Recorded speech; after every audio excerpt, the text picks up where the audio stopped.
What's going on, everybody? Welcome back to G Myers World Podcast. And right now we're going to be talking about Saturday's games. It's the Christmas weekend. A lot of you guys were having a lot of Christmas joy depending on what teams you were rooting for. Obviously, we're going to go back and kick it off on Saturday, December 23rd. The Bengals and the Steelers. Now, this was kind of hilarious because myself and a lot of other people, we were very surprised that the Bengals were still winning games despite Joe Burrow being injured and out for the season. Now, this guy Browning, right? He actually turned out to be what we thought he would actually originally be, but he's been getting away with it for the last couple of games. So he had 335 yards, but he also had 3 interceptions, which is not, it's just not going to get it done. And overall, the Bengals look like a team that was struggling when they lose their best player, which is what usually happens. It's very, very unlikely that a team can still rally themselves when they lose such an important player, although Joe Burrow didn't start the season off as well as they should have. Because realistically, the Bengals should have 2 or 3 more wins, but obviously we know how the season started. As far as the Steelers go, this was one of George Pickens' biggest games of the season. Like, I don't know what was happening, but 2 TDs, bro, 195 yards and 4 receptions, that's pretty good. Now, we don't know exactly how this is going to play out with the playoffs. We got a couple more weeks to kind of see what's going to happen. But the Steelers are not going to be a team that's going to really do anything, all right, as far as like upsets, because their offense is still terrible. This one outlandish game, like when you look at the other games that they've had over the last couple of weeks, does not do anything for me. I don't know if you're a Steeler fan, if you feel like it's going to be, like a new way they're going to play, but it was just a one-off. The Bengals played terrible defense, and the Steelers did whatever they wanted. Dudes were just throwing the ball up like it was Randy Moss, and Pickens was going up and getting that thing. That's ultimately what happened. So either way, I don't really see anything really good. It's not a Super Bowl year. Like, you know what I'm saying, bro? Like, it's not Big Ben Roethlisberger coming back and all kind of weird stuff. So just enjoy the win and rebuild for next season. The Bills and the Chargers. Bottom line about this game, right? Tyler Bass got the lead within the final minute of the game. It was like a nip-tuck game. Josh Allen didn't play relatively well. Gabe Davis, 130 yards and a touchdown. I don't know what's going on with Diggs. It doesn't really matter. The bottom line is the Bills had to win this game. The Chargers are trash. Even with Justin Herbert being out, doesn't matter. That dude sucked anyway, so it is what it is. The bottom line is the Bills had to win this game, and that's what they did. And, it wasn't a pretty game, but they got it done. Colts and the Falcons. This right here, I didn't see this coming. Like, I don't know what's going on. Like, are the Colts decent or do they suck? Like, is Minshew, Minshew is trash. But the Falcons just blew the doors off of him pretty much in the second half and just made this game not even, it didn't even make any sense to continue to, entertain what was going on, because the Falcons in their division, based on what people were saying, they still have a chance, to do stuff in that division. It sucks. So we have to wait to see how it works out. The Colts, though, they can't, I don't know if they can lose their next 2 games. They probably won't be able to make the playoffs. But Heineke, you know what I'm saying, bro? He 229 yards and a touchdown. Bijan Robinson, 12 carries, 72 yards. It wasn't really anything too outlandish. The team just overall played well. Algier finally came back. He had a 31-yard TD, just random on the right side of the field, just ran it for 6. It was a very unusual game because I would have thought that the Colts would probably win this and try to solidify themselves in the playoffs, but it didn't work out that way. Seahawks and the Titans. Now, let's just go ahead and be very, very clear. Derrick Henry should just be a quarterback. Low-key, get Tannehill out of there, bro. Whoever else, Will Levis, I don't care who's out there. Because Tannehill came in for the last part of the game. He is so awful. He literally stood there like a statue and was getting sacked instantly. I would have rather had Derrick Henry out there, throw a dot, and just be done with it. Geno Smith was able to, bring this team back and win the game late. And that's something that you have to definitely mention. They are looking playoff bound. They are looking as if they're ready to make a move. We'll see how that works out later. But the Titans, it don't matter if they won this game or not. Let's just be honest. They were just playing for pride, and they don't have any, so they lost. And that's ultimately where we are right now. Very, very excited to see what the Seahawks do in the playoffs. Lion fans, congratulations. The Lions and the Vikings, they clinched their first playoff berth for such a long time. That team has gone through a lot, man. They've lost games that they just shouldn't have lost. It's been a really bad time for a long time for that franchise, and very, very heartwarming to see that hard work can pay off. And you put the right coach out there with with some decent players, and you can make some things happen. I did not like the way the defense made Mullins go for 411 yards, although he did have 4 interceptions. That was kind of nasty to make it this intense, and Justin Jefferson catching that wild catch and double coverage on like third and what was it, like fourth and something? It was like 4th and 30 something. I don't know what it was. It was wild. But, you know, ultimately, you guys know what's going to happen when it all comes down to it. Dudes are going to throw picks. The game was over. But the bigger thing was, you know, NFC North clinching Detroit Lions. Say that again, bro. Like, just say it to yourself. I can't believe I'm saying it. Like, the Lions have sucked for so long. It's so unbelievable that happened. But congratulations to them. Commanders and the Jets. The Jets did everything possible to allow the Commanders to come back and win this game. Unfortunately, it didn't happen. Trevor Siemian is trash. Breece Hall had a decent game, 95 yards, 2 touchdowns. But I'm going to tell you right now, the Jets are a horrific football team, and they need their quarterback. All right, but it's going to be 1 year later. Who knows what we're going to get out of Aaron Rodgers next year? Probably not going to be a good situation for a lot of people that are thinking that it will be.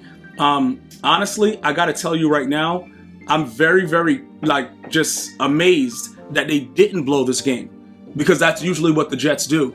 And, ultimately they were able to pull it off with a 0-line field goal, and it is what it is. But they suck and the Commanders suck, so GG's. Packers and the Panthers. Now, the Packers played well, I want to say, for the most part. Bryce Young finally looked like, he was worth the pick.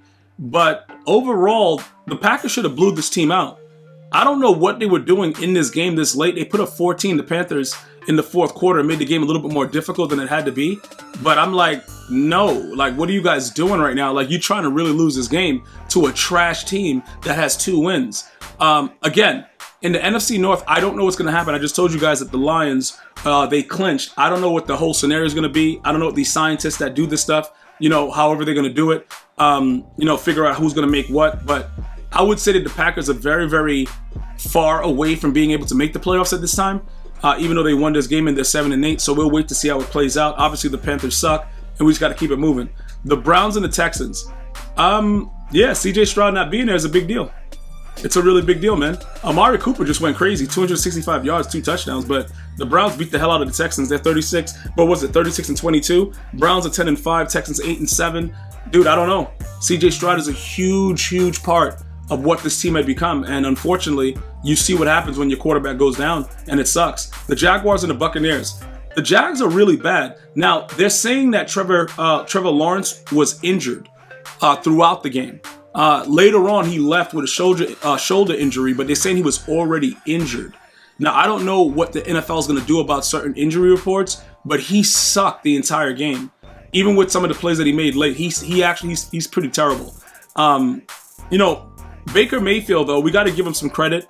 He was able to go somewhere where nobody thought he would be able to do certain things. And the Buccaneers are 8-7. Granted, a terrible division, but they are 8-7. Mayfield did throw for 2 touchdowns and 283. Is he a guy that you would actually want on your team? Probably not, but that's impressive that he was able to pull out the victory. And you got to give him credit for it. Either way, the Buccaneers, if they win a playoff game, I got to give Baker Mayfield a lot of credit, bro. Right now, I don't really care because it doesn't matter. The division sucks and he sucks, and so do the Jaguars. But we have to wait to see if they're able to do that, because that's when it really matters. If you can win a playoff game and nobody thought you were doing nothing, then we got to start saying stuff. Other than that, I don't really care about it. Cardinals and the Bears. The Cardinals suck and the Bears suck as well. Kyler Murray sucks, and that's it. Like, I had to just add that part in because he's terrible. And they're 3-12, and the Bears are 6-9, and that's pretty much what it's going to be. Fields played pretty well for the most part, but obviously the season's pretty much over. All you're doing right now is trying to see if they're going to cut you for next season, and that's it. Pretty disgusting business right now. Cowboys and the Dolphins. How about them Cowboys, Nate? You know what I'm saying, bro? No Stephen A. Smith. Them boys, man. Look, I'm going to say this again, and I did post this on social media. Dak Prescott did everything he had to, in my opinion, to help the Cowboys win this game. Because regardless of how bad he played throughout the game, when it came down to it, he threw the dot on the left side to Brandon Cooks. All right? The defense has to hold. I know that they're a fast team. I know that they do all these things, and it's very hard to contain. I understand that. But the defense has to show up. They did not. How about them Cowboys? And the Dolphins are looking like they can still compete. Do I think that they can beat any team in the league on any given Sunday? I actually do. Bro. Because I doubted this. I thought the Cowboys would win this straight out because they had to. But the Cowboys obviously had other things on their mind, like Christmas holidays and deep fried turkeys, because they weren't playing this game the way they were supposed to. And now they're at 10-5, and it's just looking real nasty, and we got to see what happens. But ultimately, kudos to Tua. You know what I'm saying? The Tyreek Hill and them boys, Mostert, everybody out there that balled out, man, when it was necessary. Very, very huge win for the Dolphins. And then finally, the Patriots and the Broncos. So Ciara's husband is not going to the playoffs. Mathematically, they said this several times, that they're eliminated. So they're playing for nothing. And I just want to say something about Ciara's husband. When your head coach degrades you the way that he did, the rest of the team automatically won't respect you. So that's on Sean Payton, because you don't have to do that. And it creates a very, very bad environment for the team overall. And the Patriots suck. So them beating you, that's like a real dagger in the heart, bro. It's a real dagger. And again, what's going to happen after this? I don't believe that Ciara's husband, well, they're going to have to figure out what they can do with his contract. But Sean Payton doesn't like him. And when your head coach doesn't like you, they do things like that. That is still not acceptable for one grown man as a head coach on national television to act like a child the way that Sean Payton did and disrespect Ciara's husband. But I will tell you this, though. Based on everything that I've seen, Ciara's husband is gone for next season. Let me know what you think about that. Also, the Patriots, Bill Belichick should be gone for next season, but we don't know what's going to happen. They're going to probably make excuses for him, and he'll be back, and that'll just ultimately be it. And we're going to have to live with the result. But again, playoffs are almost here. I'm very, very excited about that. Let me know if you're feeling that too. Remember, you can download this podcast for free. iTunes, Instagram, iHeartRadio, not Instagram, iHeartRadio, Spotify. Download the G Myers World podcast. I do have some clips on Instagram, though, if you guys want to check that out, but not the full downloads of the podcast. So it should be iHeartRadio, iTunes, and Spotify. Android also, it's there, but I have it on a lot of other platforms as well. You can just Google it and download it for however you listen to podcasts and go ahead and enjoy it. Happy holidays. Enjoy your family time. I'm going to see you guys and girls next time. One love, y'all.